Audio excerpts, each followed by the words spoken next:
아시아 1등은 중국, 2등은 일본, 꼴등은 한국입니다. 최근에 폭설이 내린 한국은 재난 인프라는 물론 제설 도구도 없어서 수십 명이 갇히고 수백 명이 얼어 죽었다는 뉴스는 심심치 않게 볼 수 있죠. 저 무슨 근거로 그런 말도 안 되는 소리를 공개적인 곳에서 말씀하시는 거죠? 그런 거짓 선전선동하실 거면 나가주세요. 여기 중국인 시민이 눈앞에 외국인 박사를 향해 극도의 분노를 표출하고 있는데요.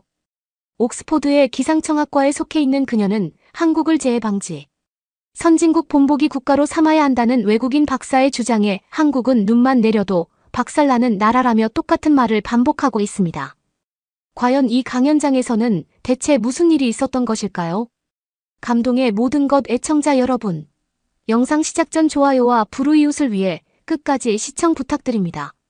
안녕하세요. 저는 현재 영국의 옥스포드 대학교에서 기상학과를 전공 중인 써니라고 합니다. 영국 국립기상청의 재난방지부서에 합격해 입사를 앞두고 있던 저는 얼마 전부터 한국이라는 나라에 대해 심층적으로 공부하게 되었는데요. 실제로 저뿐만 아니라 같은 학과 동기생들 사이에서도 최근 한국이 보여주고 있는 폭설이나 폭염 방지책, 심지어는 태풍이 왔을 때의 재해 대책 방법이나 그것을 효율적으로 방지할 수 있게 만들어주는 도시, 인프라 시스템이 하나의 교과서처럼 여겨지게 되었기 때문입니다. 특히나 한국만이 가능한 높은 시민의식을 바탕으로 자연재해 상황에서의 뛰어난 위기 능력과 단합 능력은 전 세계 어디를 돌아봐도 이런 나라가 없을 정도였고, 이러한 이유 때문인지 저희 기상학과 박사님께서도 동종 한국을 예로 들며 앞으로의 재해 방지 롤모델 국가는 한국이 될 가능성이 높다는 강의를 자주 하셨는데요.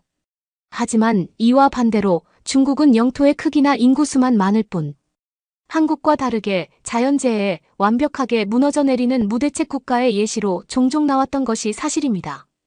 그런데 얼마 전 저는 한 중국인 시민의 발언을 통해 이러한 한국과 중국의 재해 방지 대책의 수준 차이를 더욱 여실히 느끼고 말았는데요. 그날은 저희 학과 박사님께서 폭설 상황을 대비하는 한국의 선진국 재해 인프라라는 주제로 강의를 진행하는 날이었고, 강의는 순조롭게 흘러가는 듯 보였습니다. 현재 한국의 재해 대책 시스템은 그 자체만으로 그들이 가지고 있는 높은 국가 경제력 수준을 보여주고 있습니다. 모두 알고 계신가요? 한국에서는 자연재해나 특이사항이 감지되는 즉시 전 국민에게 동시에 휴대폰 문자에 경고 알람이 간다는 사실을 말이죠. 이것은 굉장히 쉬워 보이지만 현재 전 세계에서 이와 똑같은 시스템을 가진 나라는 단 하나의 국가도 존재하지 않고 있습니다. 별것 아닌 것으로 생각할 수 있지만 이것을 가능하게 만들기 위해서는 기본적으로 도시 전체의 디지털 인프라 시스템과 통신이 유기적으로 연결되어 있어야 하고 모든 국민이 휴대폰을 쓰고 있다는 상황 자체가 성립되어 있어야 하죠. 즉 한국은 현재 모든 국민들이 휴대폰을 누구나 사용하고 있을 정도로 국가적 부유함의 수준이 올라왔다는 것을 알 수 있습니다.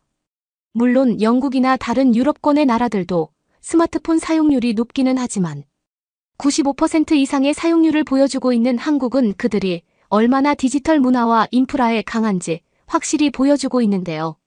그리고 그들은 이러한 디지털 시스템을 바탕으로 매우 효과적으로 자연재해를 방지하고 있습니다. 자연재해의 발생 즉시 5분도 되지 않아 그들은 경고 알람을 국민들에게 발신하고 한국인들은 이를 믿고 따르고 있죠. 또한 더욱 놀라운 사실은 자연재해가 직접 발생한 장소에서는 그 지역 지자체의 지시로 초기 대처가 실행되고 있다는 사실입니다. 한 가지 매우 간단한 예시로 폭설 상황을 들어보죠. 영국이나 유럽권의 나라는 폭설이 내리게 된다면 도시 자체가 마비되며 아무런 시스템이 가동되지 않습니다. 특히나 한국처럼 단체 문자 발송 시스템이 전혀 존재하지 않아 폭설이 직접 내리는 지역의 사람들은 고스란히 피해를 보게 되는데요. 하지만 만약 한국이었다면 이미 폭설이 내리기 한두 시간 전부터 거주민들은 익숙해져 있는 디지털 동영상 매체와 뉴스 매체로 이를 대비할 수 있고 이것이 한국인들의 시간을 매우 효율적으로 만들어줍니다. 하지만 더욱 놀라운 사실은 폭설이 내리고 난 다음인데요. 한국은 폭설이 쌓이는 즉시 그들이 가지고 있는 비상대책 시스템을 통해 제설제인 염화나트륨이나 모래를 도로와 길거리에 매우 빠른 속도로 뿌리기 시작합니다.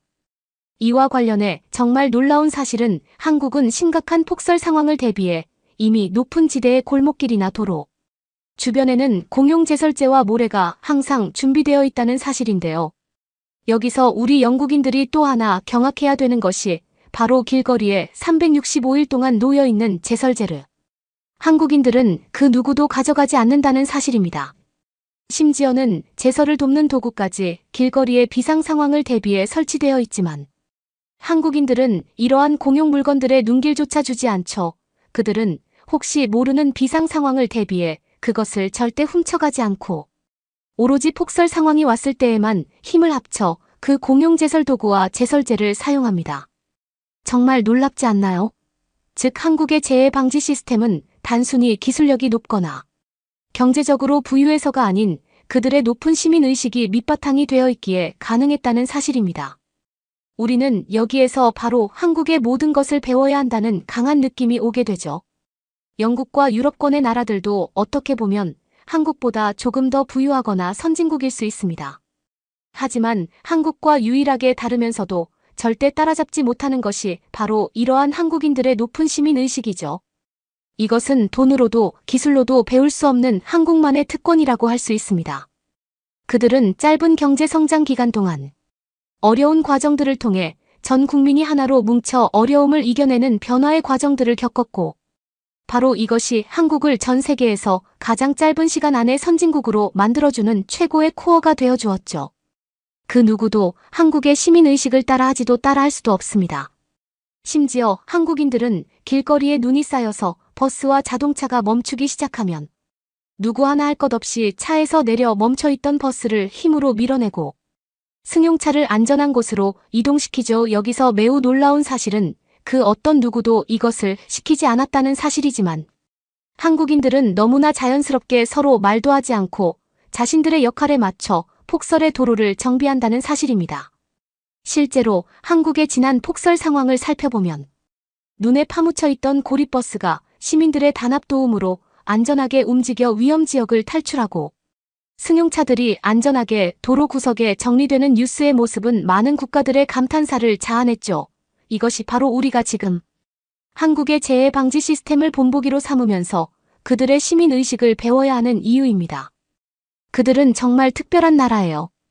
박사님의 첫 번째 강의가 끝나기 무섭게 강연장의 시민들은 저게 진짜 사실이냐며 꽤 놀란 듯한 반응을 보였고 평소 기상학과 시민으로서 한국의 재해 방지 시스템을 공부해왔던 저였지만 저조차 다소 놀라운 부분이 있었는데요. 특히나 한국에서만 가능한 재해 알림 시스템은 왜 저렇게 쉬운 걸 영국은 해내지 못하는 걸까라는 생각이 들 정도였고 저는 왜 자연재해가 있을 때마다 한국만 너무나 빨리 도시 시스템을 회복하며 일상으로 돌아갔는지 이제서야 이해가 되기 시작했습니다. 심지어 강연장에 있던 몇몇 시민들은 자신들이 한국으로 출장을 갔었을 때 실제 태풍을 경험했던 적이 있는데 한국은 교통 인프라가 워낙 잘 되어 있어 영국에서는 완전히 멈추었을 정도의 폭우에도 버스와 지하철이 정상적으로 운행하는 것을 보고 기겁했다며 각자 자신들의 놀라운 한국 경험을 털어놓기도 했는데요. 특히나 한국의 도로 곳곳에 폭우와 폭설을 대비해 각종 제설제와 공용 제설 도구, 심지어 공용 우산까지 항상 도로에 설치되어 있는데도 그 누구도 그것을 훔쳐가지 않는다는 사실은 저도 처음 알았지만 한국인들의 선량한 시민의식이 저 정도였나 진정한 선진국은 저런 모습을 보여야만 하는구나라는 생각이 들 정도였습니다.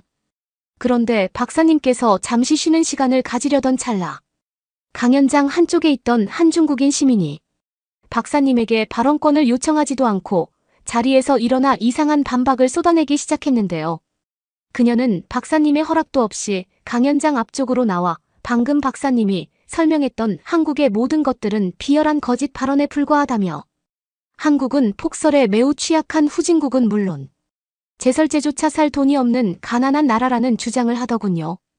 중국인 시민은 박사님의 마이크까지 사용해 박사님의 한국에 대한 설명들이 사실은 한국이 아닌 전부 중국의 재해방지 시스템에 대한 설명이었다며 박사님에게 왜 한국과 중국을 바꿔서 말했냐는 억지스러운 추궁을 하기 시작했습니다.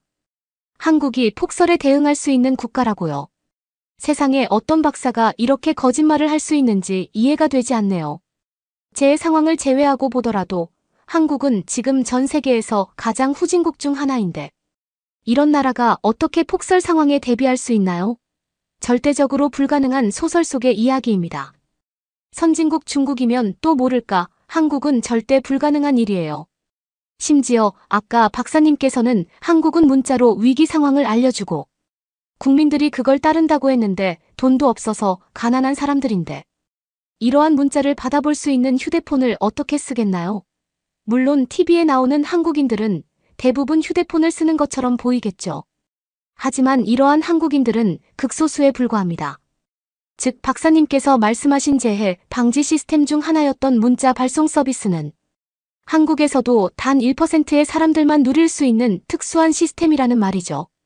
그렇다면 당연히 한국보다 중국이 더 재해 대비가 잘 되어 있는 국가가 아닐까요?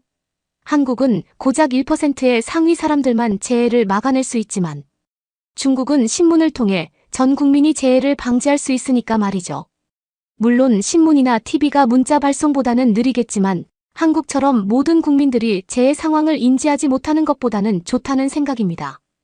아마도 이러한 한국의 실체를 전혀 모르시는 것 같은데 이런 상황이라면 자연스럽게 한국은 폭우나 폭설에 손쉽게 무너지고 말죠.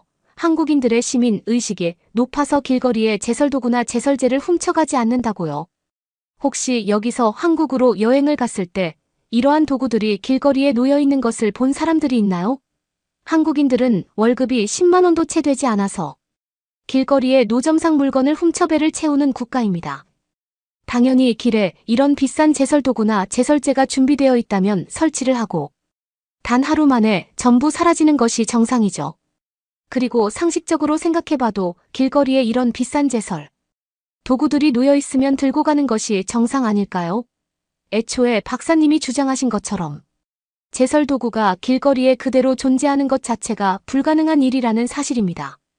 하지만 지금 박사님께서 속고 있는 건 한국은 재해 상황이 발생하면 영화 세트장처럼 길거리와 도로를 꾸며 그들이 힘을 합쳐 마치 그 상황을 해결하는 것처럼 보이는 촬영 장면을 전 세계에 송출한다는 사실이죠. 한국의 실체를 알고 있는 중국인들은 이러한 한국인들의 꾸며진 모습에 속지 않지만 역시나 유럽권의 사람들은 그대로 속고 있는 것 같네요. 당신들은 지금 한국이라는 나라를 너무 과대 해석하고 있습니다. 특히나 박사님이 주장하신 제설 시스템이나 폭설 속의 도로 상황 정리는 오히려 선진국, 중국 시민들이 잘하는 행동이죠.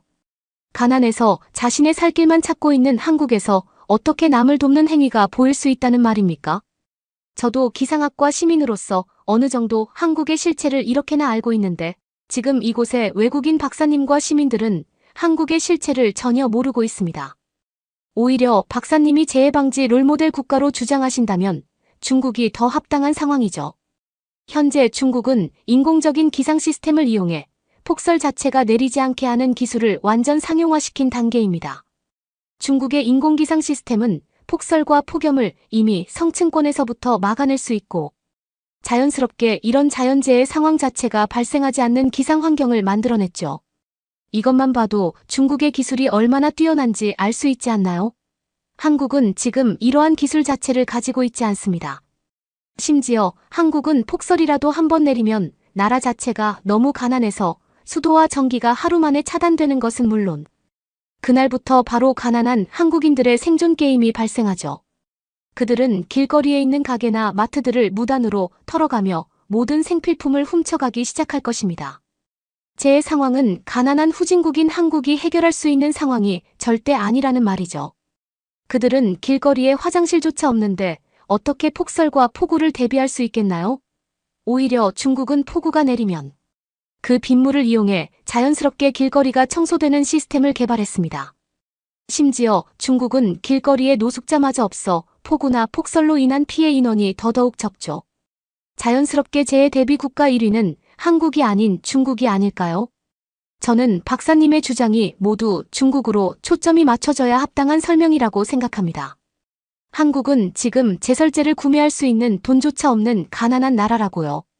저는 중국인 시민의 발언이 끝나자마자 강연장에 있던 다른 시민들의 반응이 궁금했습니다. 중국인 시민의 반박들은 전부 단 하나의 증거도 없는 마치 소설 속의 주장과 다름없는 것들이 대부분이었고 심지어 중국인 시민은 한국을 단 한 번도 실제로 경험해보지 않은 듯 저희가 일반적으로 알고 있는 한국과는 전혀 다른 모습을 마치 진짜 사실인 것처럼 얘기했기 때문이죠. 하지만 중국인 시민은 뭐가 그렇게 당당한지. 발언이 끝났음에도 강연장 단상에서 내려가지 않고 계속해서 한국의 진짜 실체를 알아달라면서 억지 주장을 펼치고만 있었습니다. 그런데 오히려 강연장에 있던 다른 시민들은 중국인 시민의 발언에 별다른 반응을 보이지 않았는데요. 그리고 저는 얼마 있지 않아 시민들이 왜 반응 자체를 하지 않았는지 그 이유를 알 수 있었습니다. 놀랍게도 옆에서 상황을 지켜보시던 박사님께서는 중국인 시민의 뒤에서 손가락을 들어 입에 가져다 대시고는 모두 그저 조용히 하라는 표시를 하고 있었던 것이었고, 시민들은 그저 중국인 시민의 발언을 코웃음치며 무시하고 있었던 것이죠. 그리고 역시나 박사님께서는 중국인 시민에게 이름을 물어보신 뒤 단호한 반박을 이어나가기 시작하셨습니다. 혹시 중국인 시민은 왜 지금 강연장의 시민들이 아무런 반응을 하지 않는지 알고 있나요? 그건 바로 아무런 대꾸를 할 가치가 없는 주장이기 때문입니다. 건전한 토론이나 대화 방식이라고 한다면 서로 정보를 주고받으며 새로운 지식을 쌓아 나갈 수 있지만 방금 시민의 발언은 단 하나의 진실도 잊지 않았기 때문이죠. 사실 정말 저와 시민들을 속이려고 말을 했던 것인지 아니면 그저 장난질에 가깝게 억지 주장을 했던 것인지 분간이 어려울 정도로 시민의 반박들은 전부 기괴함 투성이었습니다. 시민은 혹시 한국을 한 번도 경험해 본 적이 없나요? 한국은 지금 스마트폰 보급률이 세계 최고 수준을 보이고 있는 나라인데 이미 이것만으로도 시민의 발언 대부분은 거짓이라는 것이 자연스럽게 드러나게 됩니다. 심지어 중국은 한국과 반대로 약 30%의 스마트폰 보급률을 보이고 있고 더욱 놀라운 것은 다른 나라와의 정보 교류 자체가 되지 않게 오직 중국의 통신망에서만 정보를 받아볼 수 있다는 사실이죠. 아마도 이러한 정보들이 시민을 그렇게 편협하게 만들었을 수도 있습니다. 또한 저도 처음에는 믿기 어려웠지만 실제로 한국의 도심, 외곽 지역들은 순간적인 폭설 상황에 대비하기 위한 제설제와 여분의 제설 도구들이 도로 곳곳에 설치되어 있어요. 중심 수도인 서울이나 광역도시에는 빠른 제설차로 순간적인 대응이 가능하지만 외곽의 도시들은 1차적으로 이러한 제설제와 도구의 사용이 더욱 중요하기에 오히려 중심 도시에서는 이러한 모습을 자주 볼 수 없죠. 중국인 시민의 주장과 달리 한국은 중심 도시나 거점 도시는 제설 자체가 필요 없는 최신식 재해 방지 시스템이 이미 마련되어 있다는 사실입니다. 21년도 한국의 폭설 상황을 살펴보면 그들은 눈이 내리고 30분도 되지 않아 서울 곳곳에 제설제와 모래를 미리 뿌려 시민들의 이동과 도로 교통을 안전화시켰고 이는 전 세계에서 가장 빠른 속도였죠. 하지만 이와 반대로 가장 느린 나라는 어디였을까요? 그게 바로 당신의 출신지인 중국입니다. 안타깝지만 지금 재해에 무방비한 시스템을 보이고 있는 나라는 한국이 아니라 바로 중국이에요. 왜 그런지 이유를 알고 계신가요? 중국은 영토의 크기도 넓지만 중심 도시는 물론 외곽 도시들까지 도시 인프라가 너무나 낙후되어 있어 빠른 제설 작업 자체가 불가능하고 노숙자의 숫자가 너무 많기 때문이죠. 심지어 중국이야말로 제설제조차 구매하지 못하는 나라인 것이 현실입니다. 실제로 중국은 폭설이 내리면 아무런 재해 방지 시스템을 갖추지 못해 그저 길거리 공안들이 낡은 빗자루로 눈을 쓸거나 삽으로 얼음을 깨는 1차원적인 방법이 최신식 시스템이라고 주장하고 있죠. 그래서 중국은 폭설이 내리면 도시 자체가 멈춰버리는 현상이 발생하는 것입니다. 즉 자연재해에 너무나 취약한 시스템을 갖고 있다는 말이죠. 이 점이 바로 한국과 명백하게 다른 부분입니다. 시민의 주장처럼 중국이 정말 선진국이라면 오히려 한국보다 더 빠르게 폭설 상황을 대비하고 주민들에게 위험을 알려주지 않았을까요? 안타깝지만 이것이 바로 중국의 현실입니다.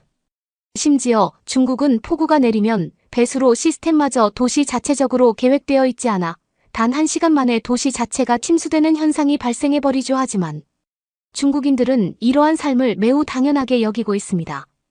정부에게 불만을 표출하지도 않고 있죠.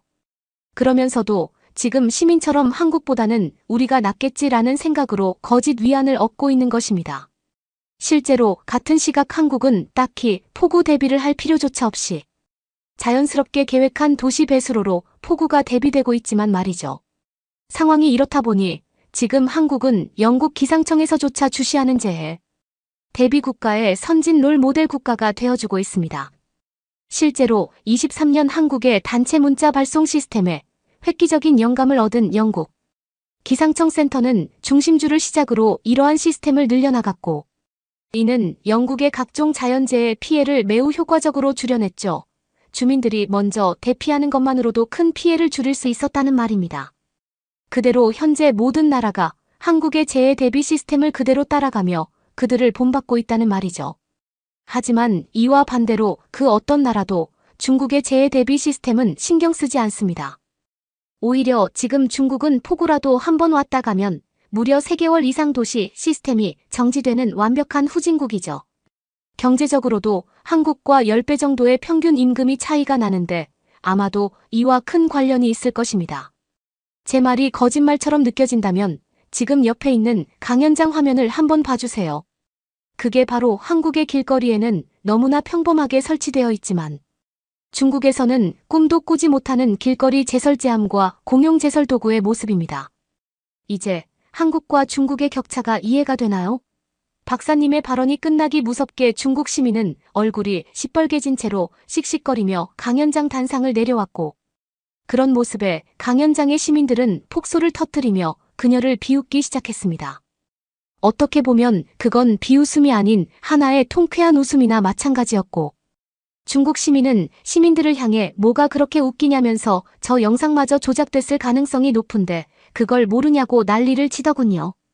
하지만 이미 아무 말도 하지 못하고 단상에서 내려온 중국인 시민의 모습에 모두가 진실을 알아버린 상태였고, 그녀는 그렇게 강연장을 박차고 나갔습니다. 그리고 그제서야 박사님께서는 이러한 중국인 시민들이 상당히 많아지고 있다며 이런 선동 상황을 대비하기 위해서라도 모두가 한국에 대한 진짜 선진국 모습을 알고 있어야 된다는 강한 조언을 하셨습니다. 실제로 박사님께서는 저희 기상학과 시민들에게 앞으로의 기상청 취직을 위해서라도 한국의 재난방지 시스템이나 그들의 지하철 시스템을 꼭 한번 눈으로 경험해보라고 했을 정도로 한국으로의 여행이나 출장 경험에 엄청난 진심을 보여주셨던 것이 사실인데요. 이뿐만 아니라 박사님께서는 현재 중국은 재난 대비를 해야 할 상황이 아닌 그들이 뿜어내고 있는 매연이나 미세먼지, 심지어는 대기오염 가스를 정제하는 환경오염 방지 인프라를 마련하는 게 급선무라며 중국이 세계 환경오염의 주범이라고 하셨고, 많은 시민들도 이에 동의하는 반응을 보였습니다. 그래서 그런 것일까요? 이날의 강해 사건 이후 저희 학과 시민들은 대거 한국으로 출장이나 여행을 가는 단체 행동이 나타나기 시작했는데요.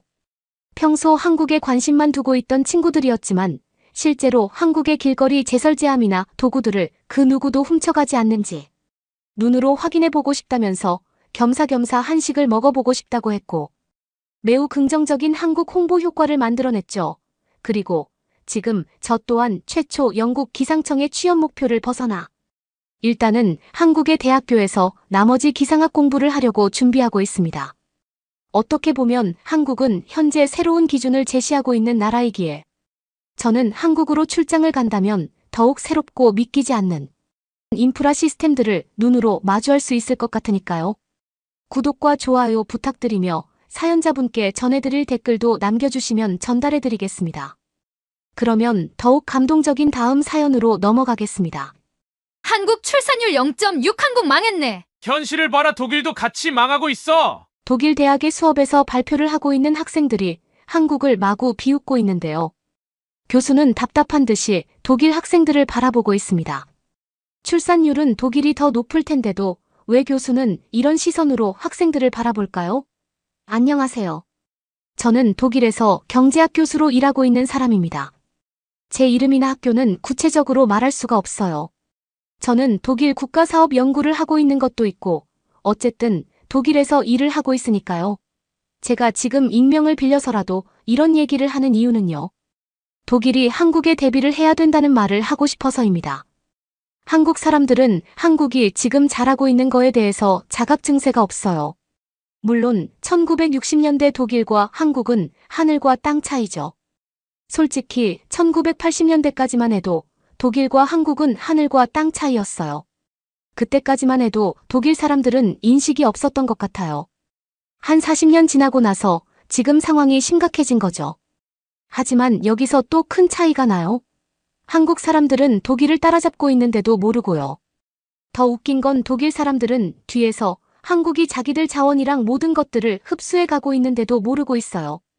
웃긴 일이죠. 독일은 멈춘 게 40년째예요.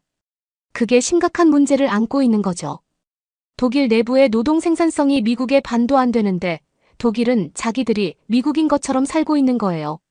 지금 세계 경제가 더 어렵다고 하지만 제가 봤을 때 독일은 더 심각한 것 같아요.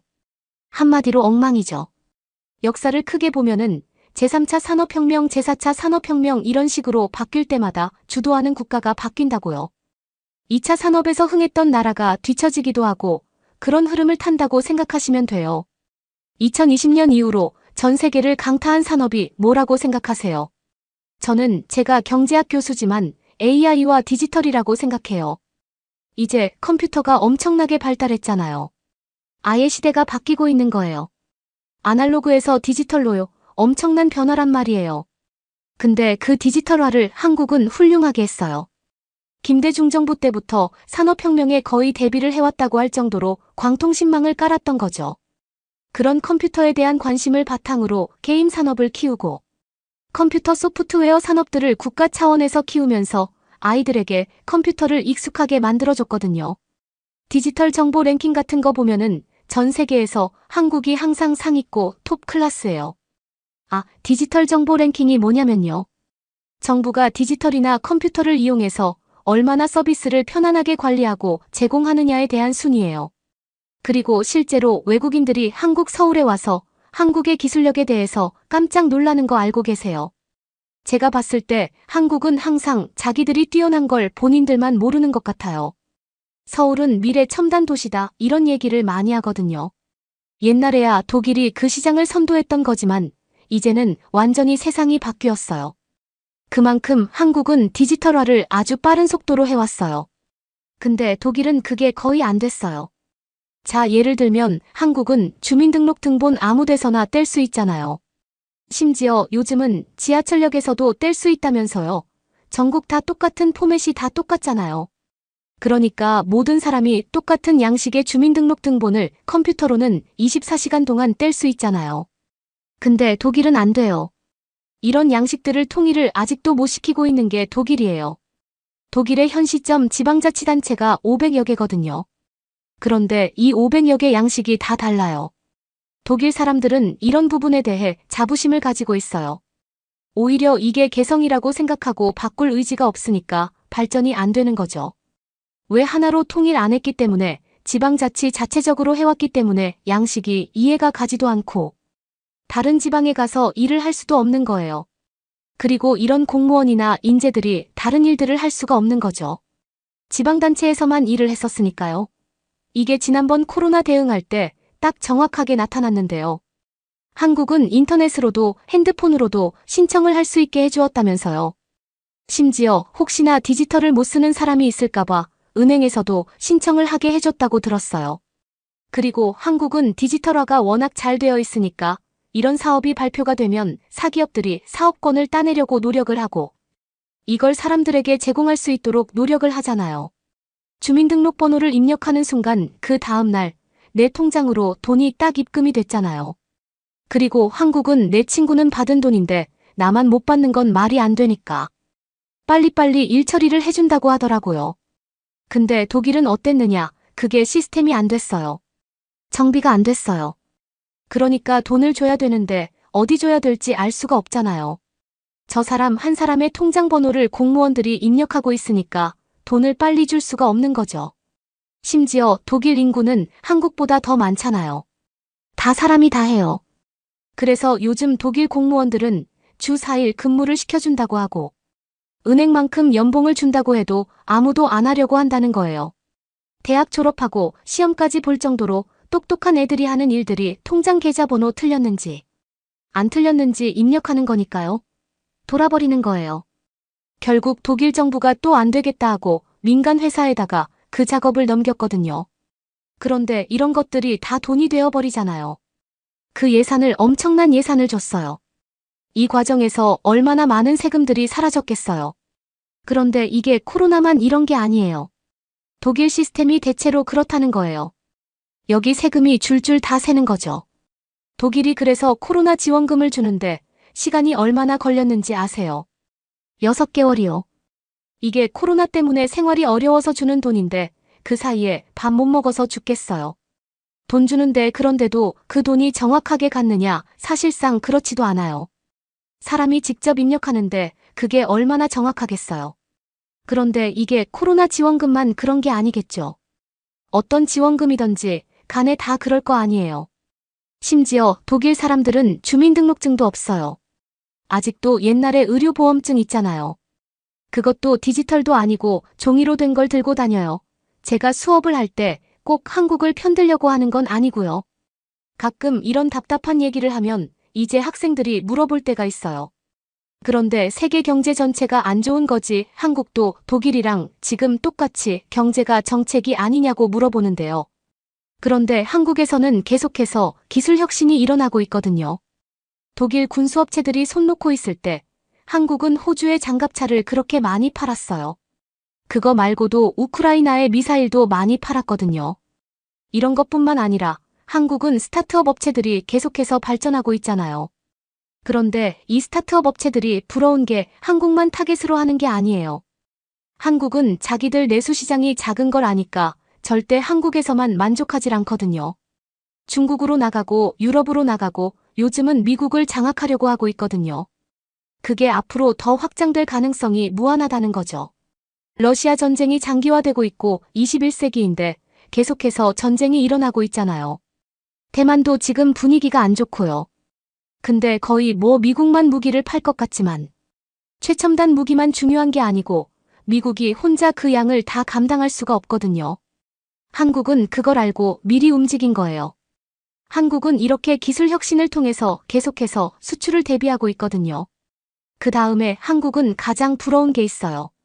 반도체요 3차 산업 때는 석유가 핵심적인 자원이었는데요.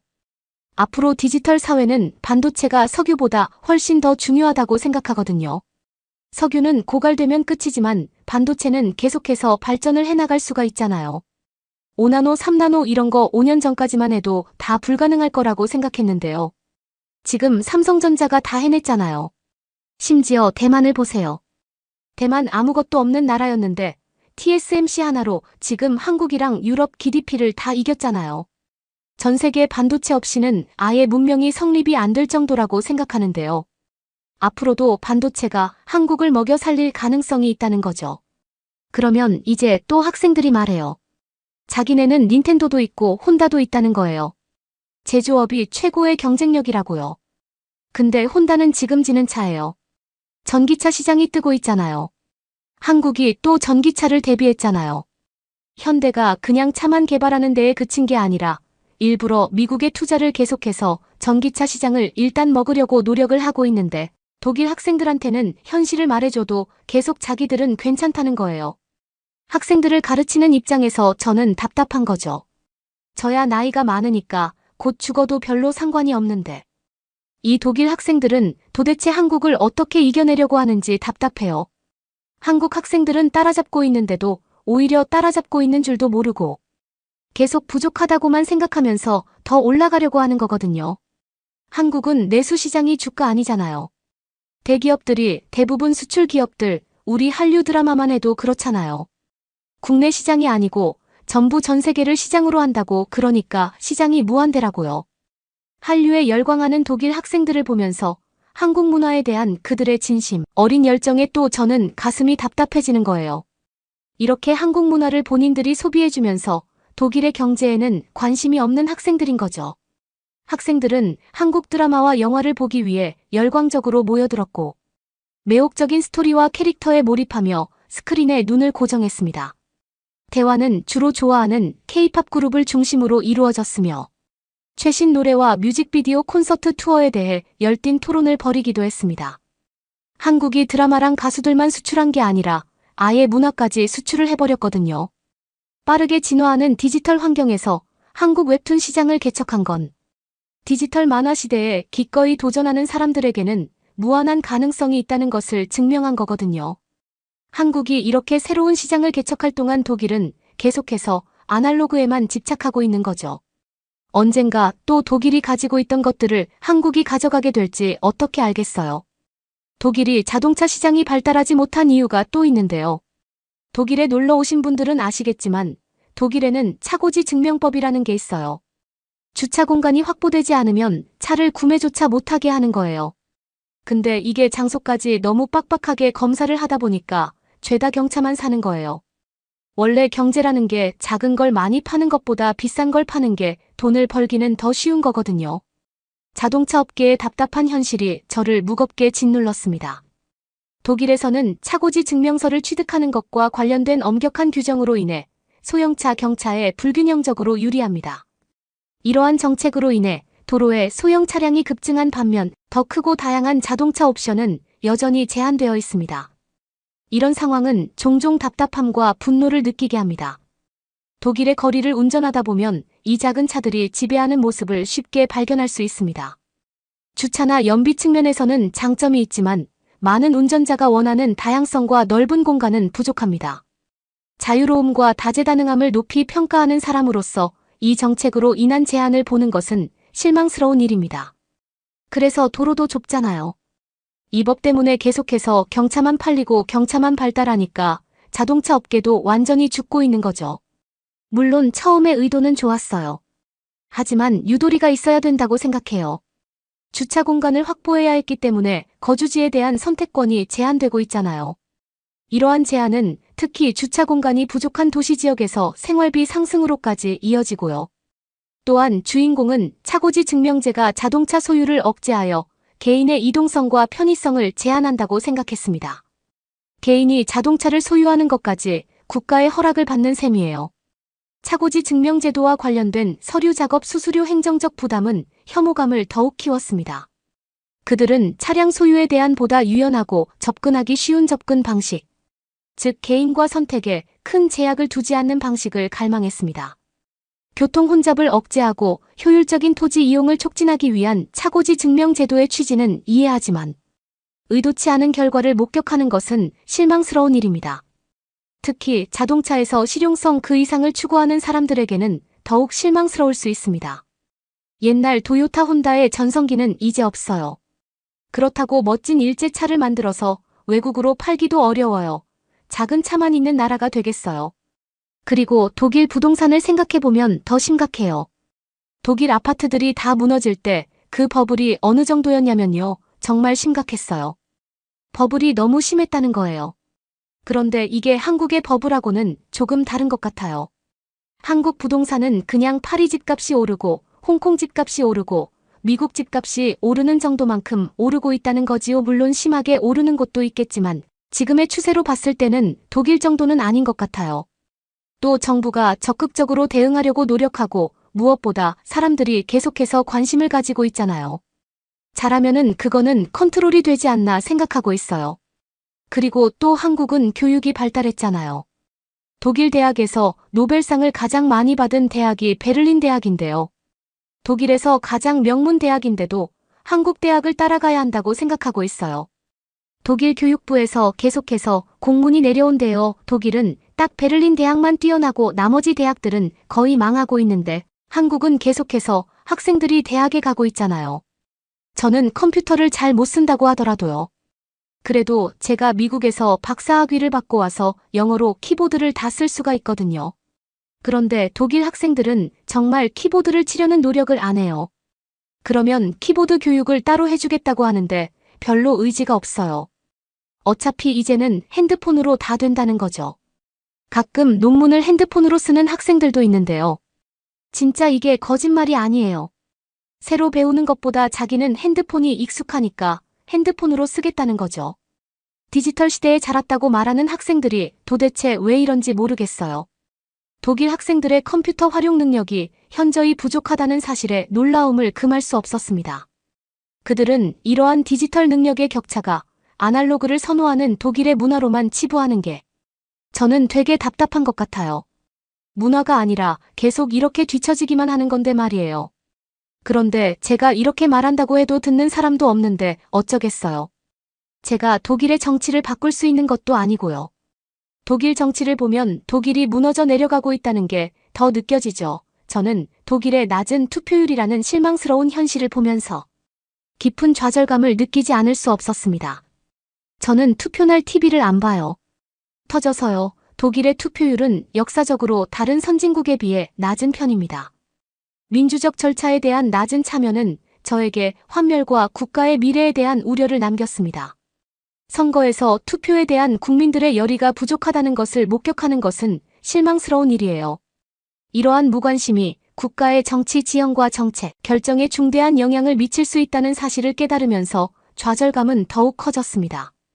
왜 많은 사람들이 민주적 절차에 참여하지 않기로 선택했는지 궁금하지 않을 수 없었습니다. 정치 시스템에 대한 환멸 때문일까요? 아니면 투표의 효과에 대한 믿음이 부족해서일까요? 아니면 단순히 안일함 때문일까요? 이유가 무엇이든 독일의 민주주의 상황에 대해 깊은 불안감을 느껴요. 계속해서 무너져 내리고만 가고 있는 나라를 어쩌면 좋을까요? 시민 참여의 힘과 미래를 만들어가는 데 있어 자신의 목소리를 내는 것이 중요하다고 믿었던 저로서는 낮은 투표율이 끊임없이 좌절감을 안겨주었습니다. 저는 더 많은 시민들이 민주적 절차에 적극적으로 참여하여 자신의 한 표가 국가의 방향에 미칠 수 있는 영향을 깨닫기를 간절히 바랐습니다. 그러면 더욱 재미있는 다음 사연으로 넘어가겠습니다. 한국 여자가 미국 여자보다 훨씬 쉬울 걸 돈도 없는 여자들. 꼬시는 건 순식간이지 양복을 입은 한 미국인 남자가 의기양양하게 말합니다. 과연 이 남성이 말하는 대로 이루어지게 될까요? 안녕하세요. 저는 미국의 뉴욕에서 상담직으로 일하고 있는 랄프입니다. 제 이야기를 여러분과 나누고 싶어요. 저는 영업직 중에서도 꽤나 상위권에 속하는 수입을 올리고 있습니다. 뉴욕에서의 제 삶은 많은 사람들이 꿈이라고 부르는 것이죠. 좋은 아파트와 멋진 차를 가지고 있고 원하는 건 거의 다 살 수 있으니까요. 친구들은 종종 제가 꿈 같은 삶을 살고 있다고 말하는데 솔직히 동의하지 않을 수 없어요. 일 때문에 바쁘긴 하지만 신나는 일이죠. 거래를 성사시킬 때마다, 목표를 달성할 때마다 자신감이 더해지니까요. 하지만 단순히 돈 때문만은 아닙니다. 특히 여성들로부터 받는 관심은 또 다른 즐거움입니다.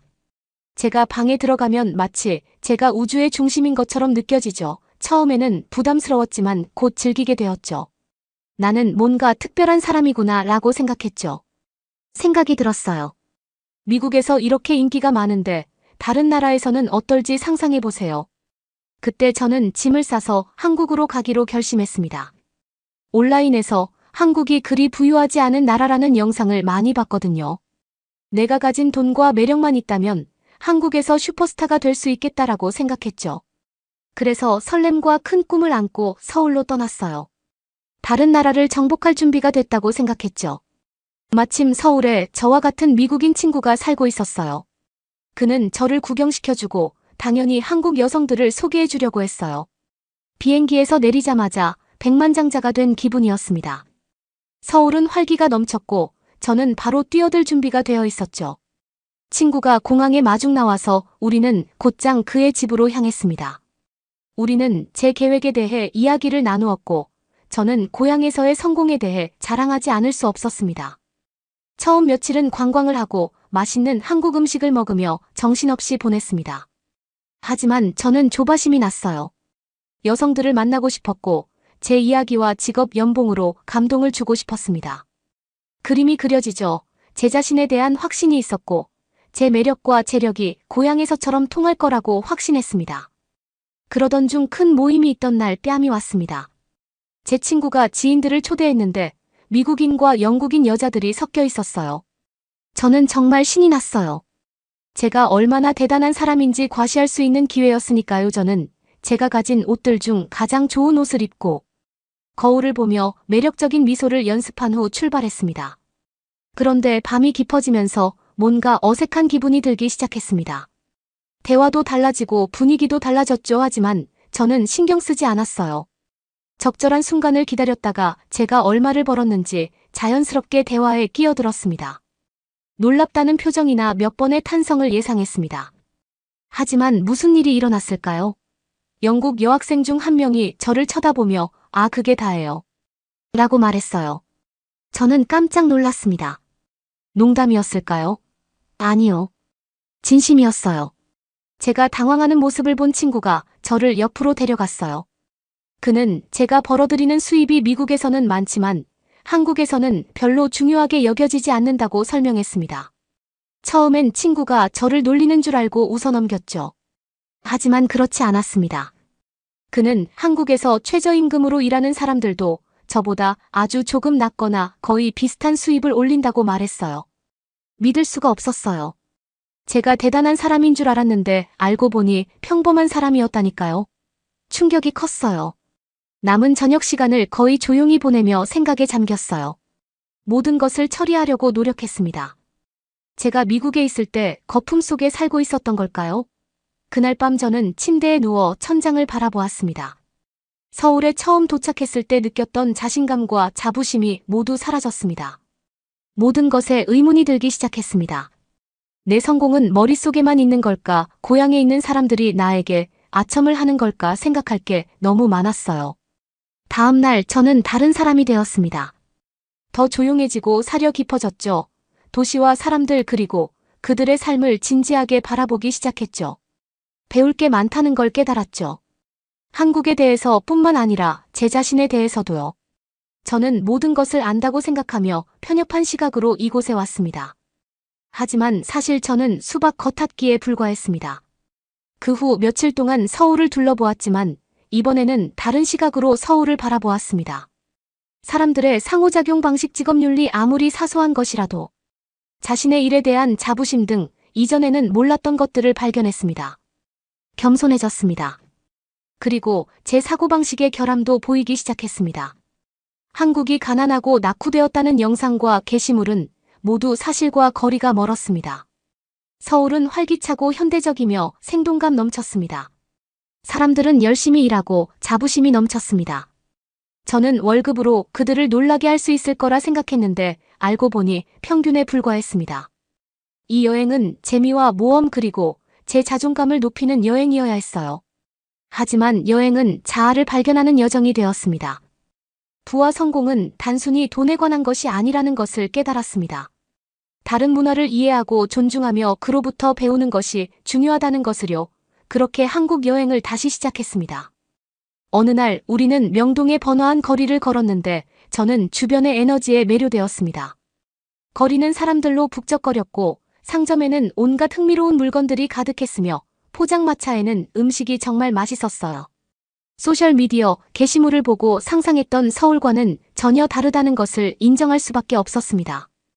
길거리 음식을 먹으며 친구와 저는 미국과 비교한 한국 생활에 대해 이야기하기 시작했습니다. 그는 자신이 하는 일, 만난 사람들, 경험한 문화적 차이에 대한 이야기를 들려주었습니다. 그의 이야기를 들으며 제 시야가 얼마나 좁았는지 깨달았습니다. 스타가 될 줄 알고 이곳에 왔지만 저는 그저 길을 찾으려는 또 다른 여행자, 또 다른 외국인에 불과했습니다. 어느 날 저녁 우리는 이태원의 유명한 바를 방문하기로 했습니다. 그곳은 트렌디한 장소였고 현지인과 외국인이 섞여 있었어요. 저는 사람들이 교류하는 방식이 미국에 있을 때와는 매우 다르다는 것을 알았습니다. 공기에는 따뜻함과 개방성이 느껴졌어요. 한 무리의 한국인들과 대화를 나눴는데 놀랍게도 그들은 미국과 제 경험에 대해 정말 관심이 많았습니다. 처음으로 월급에 대해 이야기하거나 누구에게 잘 보이려고 노력하지 않았습니다. 그저 저 자신을 드러내고 나누고 배웠을 뿐입니다. 그날 밤 저는 침대에 누워 며칠 만에 제 관점이 얼마나 달라졌는지 생각하지 않을 수 없었습니다. 저는 제가 부유하기 때문에 더 나은 사람이라고 생각하며 오만하게 이곳에 왔었습니다. 하지만 이제 저는 다른 문화의 아름다움과 단순하고 진실한 상호작용의 가치를 깨닫기 시작했습니다. 날이 갈수록 새로운 경험을 할 때마다 서울과 서울 사람들에 대한 이해가 깊어졌습니다. 경복궁과 같은 유적지를 방문해 한국의 풍부한 역사와 유산을 배웠어요. 재래시장을 돌아다니며 생전 처음 들어보는 음식들을 맛보기도 하고 현지인들을 즐겁게 해주기 위해 한국어도 조금 배워보기도 했죠. 하지만 저에게 가장 큰 영향을 준 것은 장소와 음식이 아니라 사람들이었습니다. 저마다의 사연과 관점을 가진 훌륭한 사람들을 많이 만났습니다. 그들은 자신의 나라와 문화에 대해 자부심을 가지고 있었고, 전에는 볼 수 없었던 만족감과 목적의식을 가지고 삶을 살아가고 있었습니다. 서울에서 눈을 뜨게 하는 경험을 한 후 저는 더 많은 것을 할 준비가 되었습니다. 제 친구가 자신의 집에서 다양한 배경을 가진 친구들을 초대해 작은 모임을 준비했습니다. 저는 설레면서도 약간 긴장했습니다. 제 새로운 관점을 시험하고 이전에 가졌던 오만함 없이 다양한 문화권의 사람들과 교류할 수 있는 기회였으니까요. 게스트들이 도착하기 시작하자 아파트는 다양한 언어와 웃음소리로 가득 찼습니다. 한국, 영국, 심지어 캐나다에서 온 커플도 있었어요. 제 능력 밖의 일이라는 생각이 들었지만 마음을 열고 경험을 즐기자고 스스로에게 다짐했습니다. 우리는 온갖 한국 음식으로 가득 찬 큰 테이블 주위에 모였습니다. 냄새, 색감 모든 것이 너무 매력적이었어요. 저는 젓가락과 접시를 조금 더듬으며 상차림을 도우려고 노력했고, 그 덕에 몇 번 웃음이 터져나왔죠. 그때 완벽하지 않아도 조금 서툴러도 괜찮다는 것을 깨달았죠. 덕분에 저는 더 인간적이고 더 공감할 수 있게 되었죠. 밤이 깊어지면서 우리는 고국 여행 경험에 대한 이야기를 나누었습니다. 저는 다른 사람들의 이야기에 귀를 기울였습니다. 서로 다른 라이프 스타일, 서로 다른 도전, 서로 다른 기쁨에 대해 듣는 것은 매우 흥미로웠습니다. 저는 미국에 대해, 제 일에 대해, 심지어 최근에 깨달은 삶과 성공에 대해서도 이야기했습니다. 놀랍게도 그들은 모두 저를 매우 지지하고 이해해 주었습니다. 그들은 배움과 성장, 일과 돈보다 더 중요한 것이 인생에 있다는 것을 깨달은 각자의 이야기를 공유했습니다. 저녁이 깊어지자 우리 모두는 발코니에 앉아 도시의 불빛을 바라보았습니다. 대화는 부드러워졌고 편안한 침묵이 감돌았습니다. 저는 세계 각지에서 온 새로운 친구들을 둘러보며 유대감과 소속감을 느꼈습니다. 다음 날 아침 저는 상쾌한 기분과 영감을 얻었습니다. 서울에 며칠 남지 않았으니 최대한의 시간을 보내고 싶었습니다. 더 많은 곳을 방문하고 더 많은 사람들을 만나고 배움과 성장의 여정을 계속할 계획이었죠. 저는 더 이상 남들보다 잘났다고 생각하며 비행기에서 내렸던 오만한 랄프가 아니었습니다. 저는 더 많은 것을 배우고 이해하고 더 의미 있는 방식으로 세상과 연결되기를 열망하였습니다.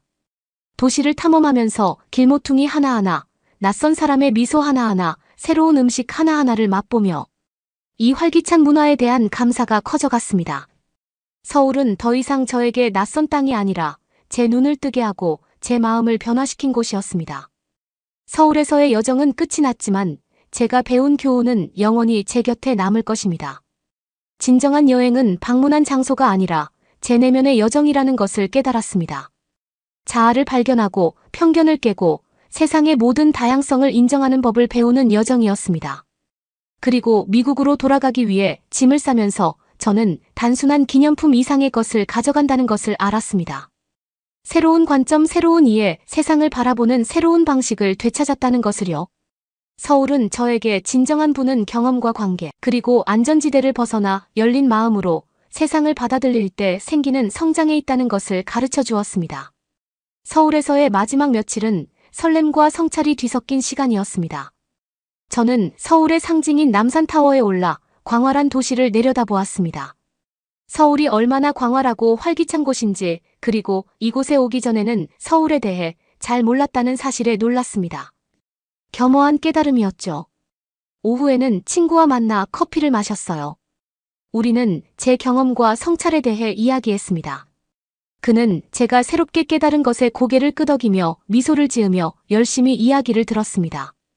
그러더니 그는 제 관점을 한층 더 변화시킬 만한 이야기를 들려주었습니다. 랄프, 당신은 문화와 사람에 대해 많은 것을 배웠어요. 그가 말문을 열었습니다. 하지만 한국에 대해선 놀랄 만한 점이 있어요 라고 말했습니다. 그는 한국에서 성공은 단순히 얼마나 많이 버느냐로 측정되는 것이 아니라고 설명했습니다. 일과 가족, 개인의 성장, 사회에 대한 기여 등 균형이 중요하다는 것이지요.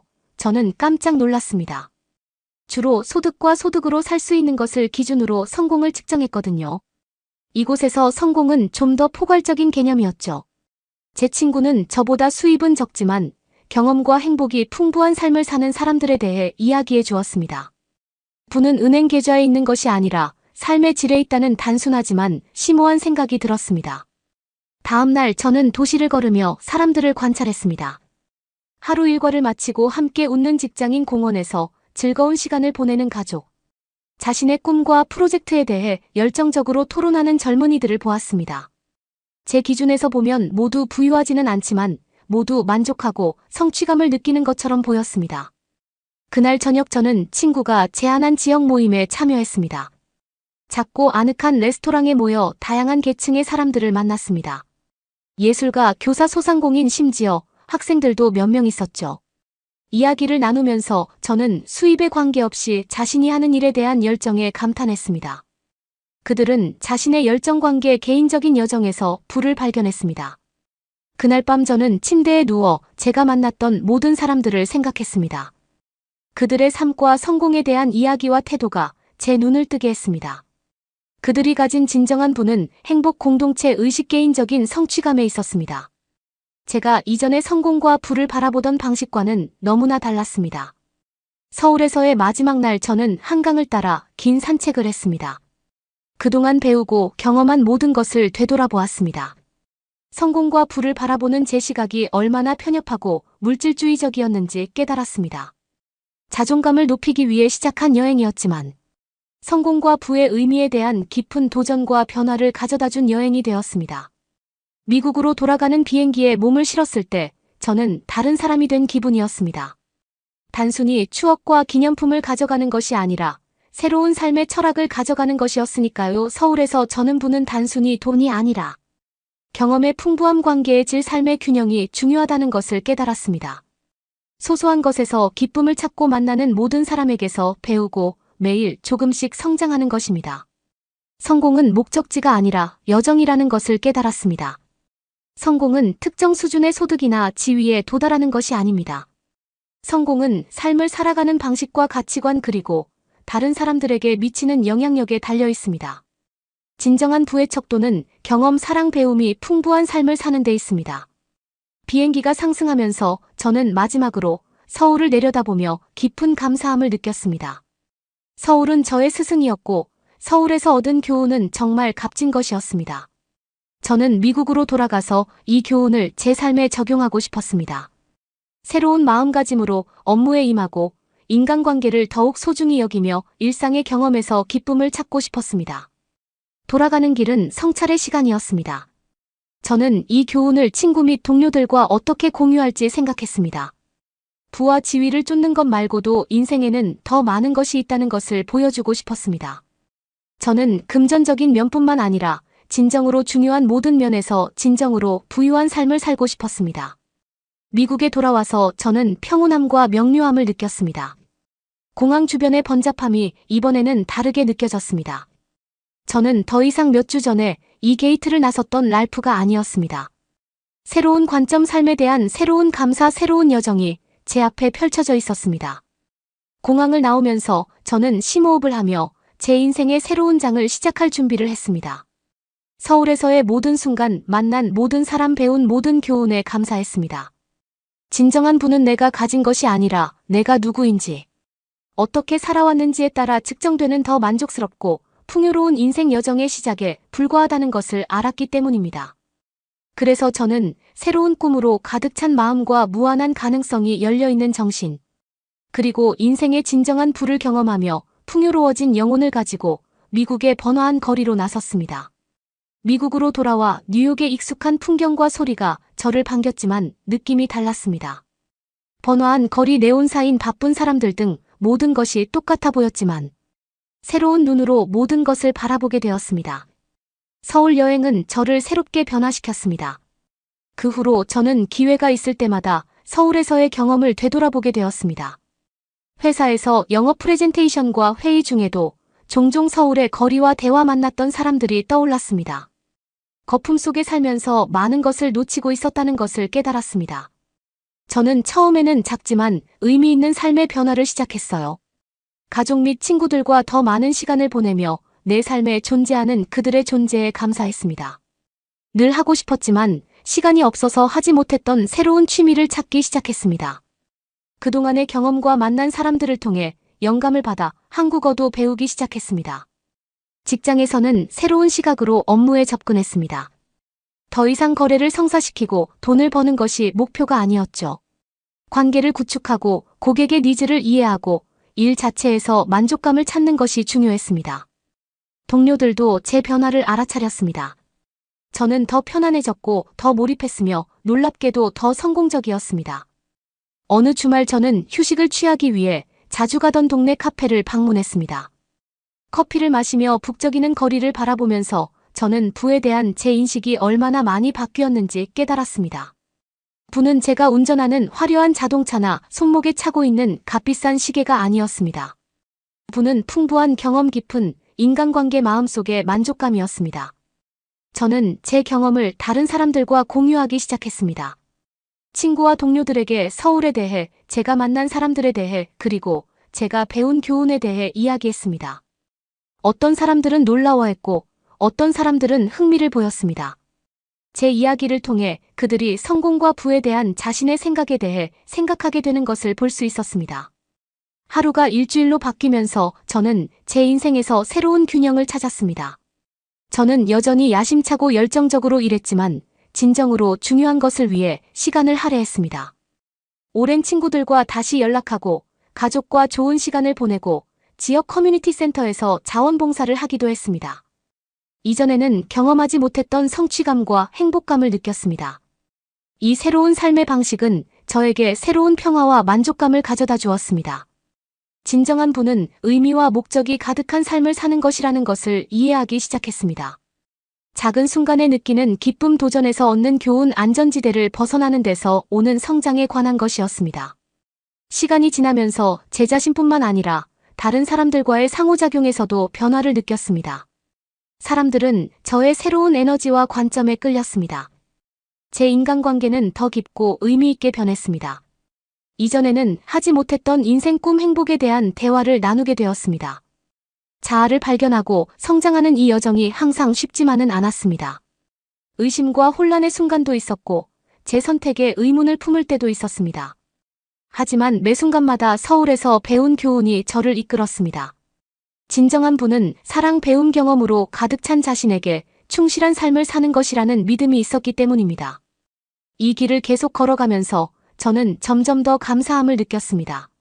서울로 온 여정, 만난 사람들, 그리고 그들이 제게 가르쳐준 교훈에 감사합니다. 새로운 눈으로 세상을 바라볼 수 있는 기회와 모든 면에서 풍요로운 삶을 살 수 있었던 것에 감사합니다. 그래서 저는 성공과 성취뿐 아니라 행복과 성장, 진정한 부를 향한 여정을 계속하고 있습니다. 서울에서 시작된 이 여정은 세상과 내 안에 상상하지 못했던 곳으로 저를 데려다 줄 것입니다. 서울에서 돌아온 지 몇 주가 지나고 몇 달이 지나면서 저는 지속적인 성장과 탐구의 길을 걷고 있는 제 자신을 발견했습니다.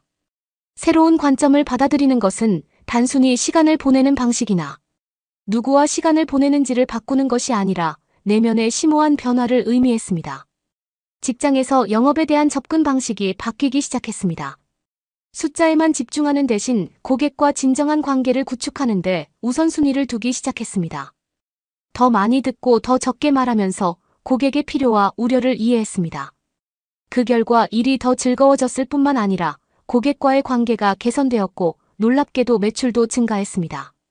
마치 결과에 신경을 덜 쓰면서 더 많은 것을 성취하는 것 같았습니다. 하지만 가장 중요한 변화는 제 개인적인 삶이었습니다. 조용한 공원 산책, 좋은 책, 가족과의 식사 등 아주 사소한 것에서 기쁨을 찾았습니다. 소셜미디어뿐만 아니라 실제 생활에서도 오랜 친구들과 다시 만나 경험을 공유하고 새로운 추억을 만들었습니다. 또한 한국어와 한국 문화에 매료되어 한국어를 배우는 여정을 계속했습니다. 한국어는 단순한 취미를 넘어 제가 이제 막 탐험하기 시작한 세계로 가는 다리가 되었습니다. 이번엔 정복자가 아닌 더 많은 것을 배우고 경험하고 싶은 겸손한 학생의 모습으로 서울로 돌아올 계획이었습니다. 이 여정을 계속하면서 저는 깊은 평화와 만족감을 느꼈습니다. 경쟁적이고 불안했던 제가 좀 더 안정적이고 중심을 잡는 사람으로 변했습니다. 가족과의 관계도 더욱 돈독해졌고 가족들의 사랑과 지지에 존경과 감사를 느꼈습니다. 돌이켜보니 서울 여행이 이런 변화의 시작이 되었다는 것을 깨달았습니다. 그곳에서 저는 부와 성공의 진정한 의미를 배웠습니다. 남들보다 잘나거나 더 많은 소유물을 갖는 것이 아니었습니다. 그것은 목적이 있는 삶을 살고 세상에 긍정적인 영향을 미치며 관계를 발전시키는 것이었습니다. 시간이 지나면서 서울에서 배운 교훈은 제 삶의 모든 측면에서 계속 울림을 주었습니다. 저는 더 열린 마음과 기꺼이 배우려는 자세로 도전에 임했습니다. 저뿐만 아니라 주변 사람들의 성공도 함께 축하했습니다. 인생은 서로의 지지와 이해로 가득 찬 공동의 여정이 되었습니다. 여러분은 어떻게 보셨나요? 응원과 격려의 한마디씩을 댓글로 남겨주시기 바랍니다. 사연자분들에게 전달해드리겠습니다. 실제 사연 제보를 받고 있습니다. 채택되신 분께는 작은 선물도 보내드리고 있습니다. 저희의 사연이 여러분의 하루에 작은 힘이 될 수 있었으면 좋겠습니다. 감동적인 사연을 주변 분들과 이야기 나눠보세요. 더욱더 좋은 영상으로 다시 찾아뵙겠습니다.